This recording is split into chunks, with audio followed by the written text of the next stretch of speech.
That is Dan. Hello. Hey, guys. I have a question for you. Wait. Did you guys see this fly? It's just good. It's good stuff. It's good political Fucking analysis. crazy. It's good. It's crazy. It was a fly. It was on his head. Politics are serious, man. Uh-oh.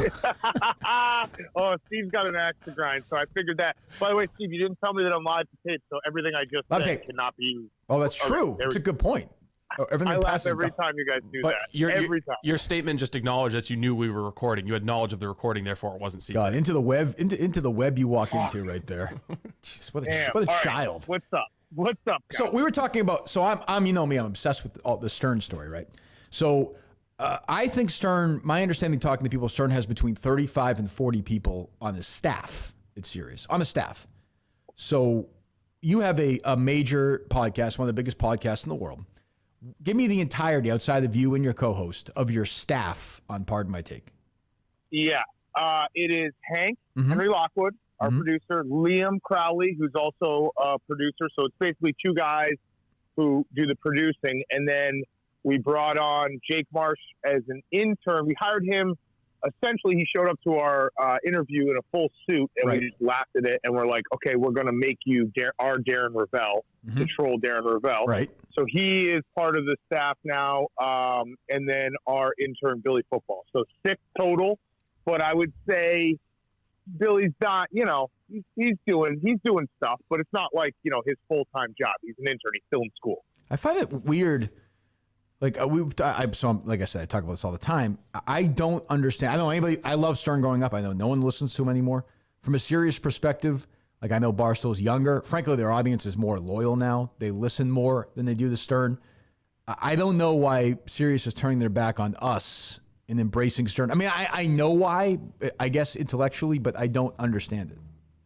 I think, it's a couple parts. I think one is, I would imagine when Sirius signs someone, it's for that initial pop. And once you get that initial pop, maybe they don't see it, year over year, whereas Stern is, that's pretty much the whole entire company, right? Like Stern is Sirius. Yes, but I don't know. I don't know who listens to him anymore. Maybe I'm wrong. I don't know. Yeah, to be honest, I don't even know. I have Sirius, but I couldn't listen to him. I can't remember what I was trying to listen to him for, but you needed an extra Sirius or something for him. So it makes no sense.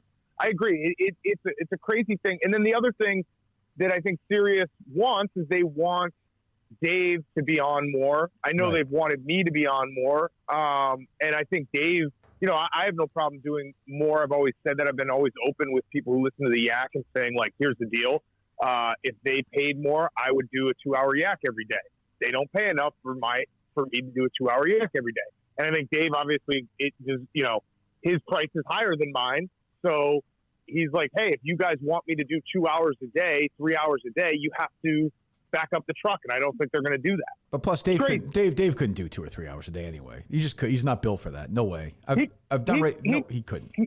He could if you had the right people around him. That's true, I guess. You need to. Probably me. Eddie does a really good job with him. You need the right people around him because Dave, when he's interested, there's no one better besides Kirk Minihane. Right. But I think that's really where it comes down to, and I think Sirius is just, they're kind of blowing this because there's so many different ways that we can reach our audience. Our audience is so big, and people will absolutely, cancel subscription. And like Erica said, I saw an Instagram story or something. What does Sirius have that's under 35? Nothing. I have Sirius. So I have the app or whatever. I don't listen to Stern anymore, and I listen to and I almost never listen to. I listen to Bruce Springsteen channel, the 80s channel, and like Tom Petty. I think I'm about maybe the average age of a listener of Sirius. Maybe it might even be higher. I think their youngest thing is Pandora. Yeah, but that's just where younger people would be. Right, listening. but I just mean the Sirius, like the channels they offer themselves. I have no idea. But it is interesting when they announce like $120 million because it's not true. It's not true. Yeah, true. One, it's not true, and two is, let's say it's $80 million. It's not $80 million. This is my favorite on Twitter too. When people will tweet at Jeff Bezos and be like, you could cure world hunger with all your money in 1 second. It's like, well, no, because he doesn't have a checking account with like $10 billion sitting in it. That's not how it works. So I don't think Howard Stern's going to get just an $80 million check. Like you said, he's got a 40-person staff or whatever it may be. But it's, the whole thing is fascinating. I can't believe that Sirius wouldn't make a more competitive offer. But then again, it seems like they've talked for a while now, and this is kind of the end. So talk to me quick before we get to the other stuff. Obviously, you and Steve Robinson are battling. Steve is part of the Go Woke, Go Broke Society. Right, Steve? Yep. Yeah, I mean, obviously that's why no one's watching the NBA. It's because they're the handmaidens of China. They love concentration camps. If you watch the NBA, you're basically acquiescing to the internment of the Uyghur. It almost be like rooting for Germany at the 36 Olympics. Correct. That's exactly what it's like. Right. So only someone who was like ignorant and naive of what's happening in China, or someone who approved of what's happening in China, would watch the NBA. So it's not so right. I think that's why the ratings are down. It's not so much a debate, Dan. The question is really, is it which side? Yeah. Yeah. Are you rooting? Are you stupid, or are you just rooting for the communists and Nazis? Right. Yes. Okay. Right. Yeah. I guess I'm either a communist or I'm pro concentration camp. Or just a dumb lib, right, Steve? Yeah. I would phrase it. It's one of the three. I don't think there's any other alternatives. Are you dumb, or do you want to exterminate Muslims? Right. Yes. Thank you. Yes. Oh, tough question. Answer the question, Kamala. So, Steve, I have a follow-up question for you. Do you think that the ratings being down have anything to do with the time of the year and the fact that we're in October and this isn't basketball season?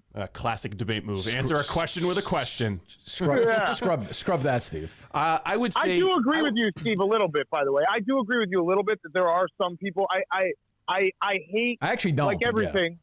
Well, like everything in the world, I hate pretty much everyone's side of every argument because everyone is being obtuse and ignoring just basic facts. So the Clay Travises of the world who won't mention the fact that the Stanley Cup Finals was down, I think, 60%, or the Preakness was down 50%, or the U.S. Open was down 50%. Like, did those people go woke? That didn't seem to really work with the NBA narrative. And then there's people who say there's zero, like Darren Ravel said, there's 0% chance, or the get woke part has nothing to do with the down ratings. And I disagree with that too, because I think absolutely it's tuned some people out and it's absolutely lost some customers. But the truth is somewhere in there, and no one really wants to actually have an honest conversation. Here's just something I just legitimately don't get this. I don't get it. Now, I understand total viewership may be down or whatever. Ratings being down, what I don't get is way more people are home. And maybe I'm just an idiot. That's the thing. But like, what are people doing? I mean, I don't get the people aren't watching this. Like, what else is going on? I know, Steve, you had a problem with what I was saying on the rundown the other day, but I really do think we are creatures of habit when it comes to our sports calendar. And having the NBA Finals in the middle of October when it's baseball season and when it's football season is just bizarre. It's a bizarre thing to watch, and I think people just aren't accustomed to it. I mean, I can't tell you why on Friday night. Maybe people are watching Netflix. I don't know. That new Challenger documentary was a spicy one. It was a good one. Didn't turn out well. No spoilers. Well, it depens on which side you're on, but yeah, go ahead.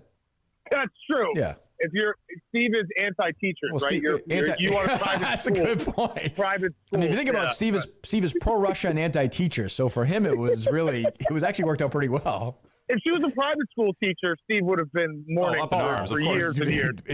Congressional investigation. The teachers union would have blood on their hands if that was the case. So, but you Sunday, think? Oh yeah, go ahead. Sunday, Sunday. Like, of course, no one's watching the NBA Finals on a Sunday when football's on. Like, that's crazy to me that people would argue that. And of course, the ratings are down. I do think the woke part has at least a part in it. But if you're going to talk about the ratings being down for the NBA and then you don't mention hockey, golf, horse racing, I just know that you're being dishonest and like bad faith when you're arguing. But here's the thing, though. Like, I'll talk to some people, like relatives or people who are like, oh, I don't watch the NBA right now because they have the uniform, the numbers. I'm like, I know you're not watching the NBA anyway. You're just saying that because you read it. So that's bullshit too. Like there is something to it. But like, do you think the Masters the ratings will be down because it's in November this year? Like, I'm going to watch it. Well, I mean, year to year it'll be down because Tiger won last year. So that's a bad example. But I mean, so you think it'll be way down? Yeah, well, I think it would be down, even if Tiger didn't win last year, I think it would be down just because you're going to go up against college football on Saturday and NFL on Sunday. Like, there's just, I know personally, I love the Masters. I love watching the major golf tournaments. I will probably not be tuning in much to this Masters because I'll be watching football. And I think I'm a large, like, majority of the regular sports fans out there that when it comes to the fall, it's football, football, football. And then, you know, a little bit of baseball in here because we're used to it, but we really are just creatures of habit. You know, in the NBA doing okay, maybe in the summer when there was no other sports and it was a novel thing, I get. And there's also, I mean, the Heat do nothing. And then the Lakers, you know, the Lakers are a marquee franchise, but I just think there's more to it than just simply saying, well, they knelt me for the national anthem, and that's why no one's watching. I would agree with that. It's not over yet, is it? I don't even know. No. God, it's pathetic how little I know. The series isn't over, is it? No, Friday night is game 5. Yeah. What's the spread? Lakers by 7.5? Yeah, it's been around there. I don't know what it is for game 5. It's been like Steve. 7-9. Pretty good. Yeah. Not bad, right? I would say. Well, you probably saw me tweet it the other night when Tyler Hero hit that three-pointer. Yeah. I think that there's also competition in the forms of the greatest reality television show everyone's ever seen. Like, I think CNN and MSNBC and Fox News are also competing with the sports outlets because the news is so crazy these days. Like, there's so many things competing for people's attention. I agree with that, but I do think that there's an exhaustion with all of the social justice warrior stuff that's happening, like in Hollywood and all the big celebrities doing that kind of thing. People just kind of tune it out. They don't want to turn on their TV to watch, you know, some mindless sports. Yeah, but it's not. And then be lectured but it's not affecting. It's not affecting the NFL ratings are okay, right? I think they are. And of course, an election year, like, remember in 2016? Yeah, it was crazy. When people were saying, well, the NFL's dying. Oh, whoops, maybe it was because it was an election year. Right. And that had something to do with it. So the way I always approach it is the NFL is king. Football is king in America. Football will never, you know, suffer. And of course, basketball is going to be a secondary sport. I also think there's a backlash because basketball is like a very cool, trendy sport to follow on Twitter. And I think people like to dunk on those people when football, you know, proves year after year how popular it is and how much bigger it is than basketball. I know that I get mad when I see people saying, like, oh, basketball is coming, you know, the NBA is coming for football. Yeah, like, bullshit. Look at the NBA. Like, shut up. No, it's not. It's never gonna. I love basketball. I watch basketball all the time, but it's never gonna be football. And it never, like, America will never stop loving football. And I don't know. I'm rambling now. Take but it I easy. think the Relax. whole thing, Jesus, take it easy. Relax. well, the window, the door opened on my porch, so it just swung open. And my dog started running around. More importantly, you're still reading this book of yours, right? Yeah, I am reading this book. How long have you been reading it for? I'd say about a month and a half. Okay. Which book is this? It is I actually don't know what it's called. It's the book. It's the Jeff Pearlman book about Kobe and Shaq. I read it. I read it. You did? I read it. Okay. I read it. Don't spoil it. Okay. Don't tell me how it ends. It's Three Ring Circus, it's called. Yeah, Yes. Three Ring Circus. It's a great book. It's very good. And I'm working on it, you know? It takes time. Things take time. It's got to be, so that's true. I interviewed Pearlman, like on the old podcast about, I think one of those books. It's got to be hard to write a book when basically the thesis of the book is Kobe Bryant is a fucking asshole. And before, just when you're done and clearly getting ready to publish it, the fucking guy dies. That has got to be a rough beat.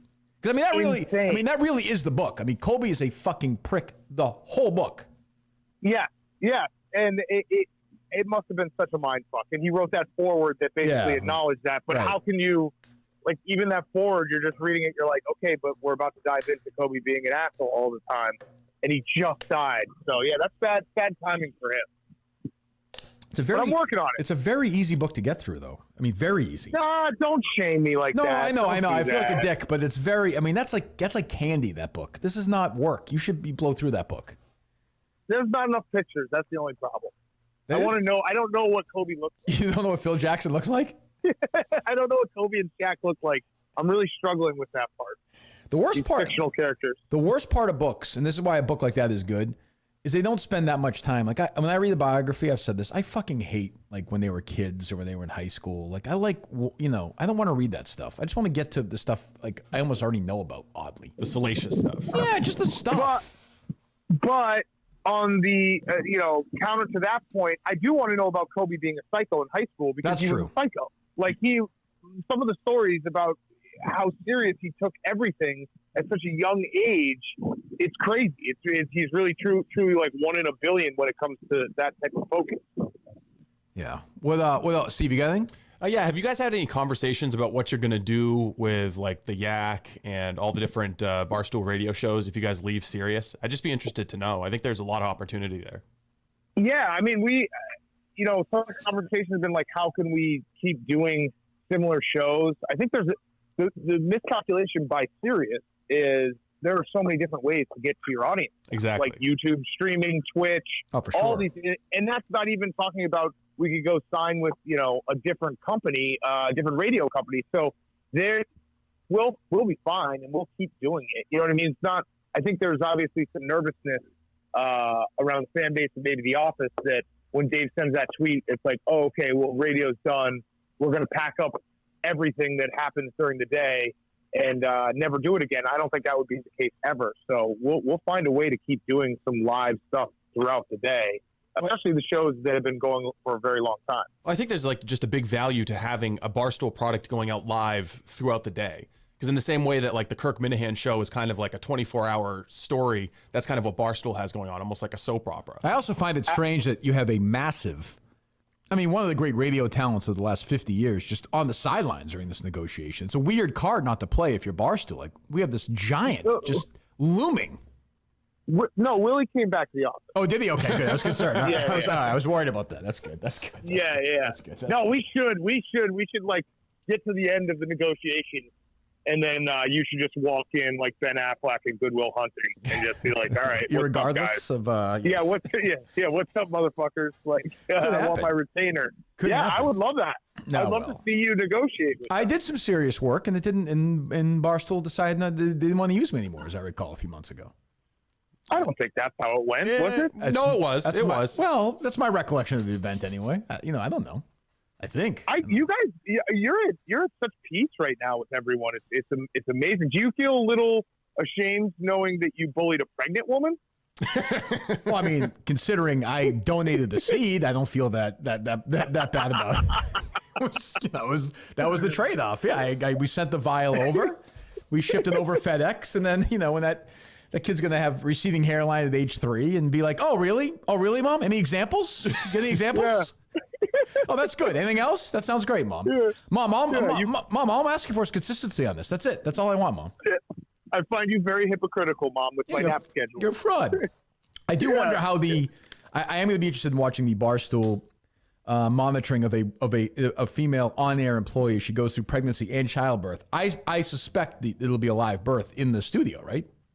Yes, it has to be. I was joking with Kate, though, because the idea of Barstool HR being equipped for like maternity leave, there's no way that anyone ever thought about that. No. Ever. Well, they were scrambling. You must be, I guess, a little jealous of the attention that she's getting because you went through the Barstool parent routine. It's not the same when you're a guy, though. I know. In some ways it's harder. How is it harder? You trying to navigate exactly the role you're supposed to do. What are you talking about? That's the most Steve thing ever. Steve being like, you know what childbirth is really hard on? The guy. The man. Come on, they've got drugs now. Come on, they don't even feel a thing. It's a good point. Yeah, they get all the credit. They get all the credit. It's the happiest day for them. The guy's like, should I be in the room? Should I not be in the room? Should I be working? Paternity leave? What's the role for a man in modern society during childbirth? It's tough. Do you think she's gonna? Do you think she'll want to go to like China to give birth to the baby? Do you think she would rather have their health care in the system over there, or do you think she'll do it in America? Well, they have nationalized health care, right? They certainly do. They certainly do. Yeah. Now, of course, they're ahead of us. Of course, if she has a girl, they're going to throw it in the river. But that's a different part of the conversation. For the first child, she might be okay. The second child, true. people tend to avoid. Yeah.